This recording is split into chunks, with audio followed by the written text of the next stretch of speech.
जय जगन्नाथ भाई भौणी मान मुझे आपण स्वागत हो गोटे मोर फ्रेश ब्लग्रे। तो आज ब्लग आपण जानते कहीं मोर ब्लग बंद था।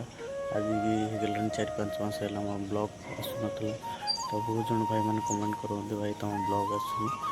तो मोर किसी प्रोब्लेम चलता से ब्लग अपलोड कर पार नी। तो मुझे गाँव आसी मामूरे रोचे। तो मामूर किसी 5-6 मास रोचे। तो किसी एमती किसी प्रोब्लेम थी आपण आगू मुझे जनइबी। तो ये रेगुलर कंटिन्यू ब्लॉग आसो। तो आपण मैंने देखे दूसरी सकाल सकाल उठी सकाल नजर अच्छी। तो देखिए तो ये एमती किसी अच्छी सकाल नजारा।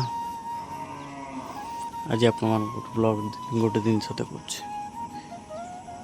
ये कौन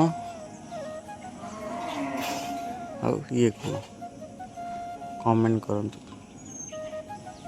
तो आपण मानक मुझे भल भल कंटेंट ब्लॉग नहीं आसली आपण मानी। तो ये रेगुलरली ब्लॉग आम स्टार्ट हम। तो एमती किसी चलती।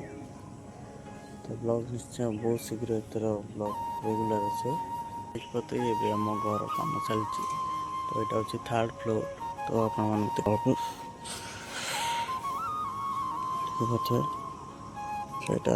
गोटे चलती आम घर साइड्रे। यहाँ 2nd फ्लोर काम चलती।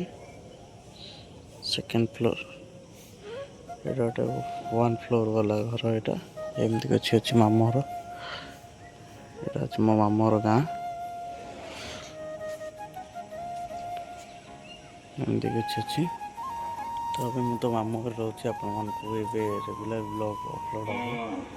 आशा कर छोटिया मिनी ब्लॉगटा भल लगे। भल लगे निश्चय लाइक करेंगे, चैनल को सब्सक्राइब करेंगे, कमेंट करने भूलें। नेक्स्ट ब्लॉग बहुत जल्दी मिले।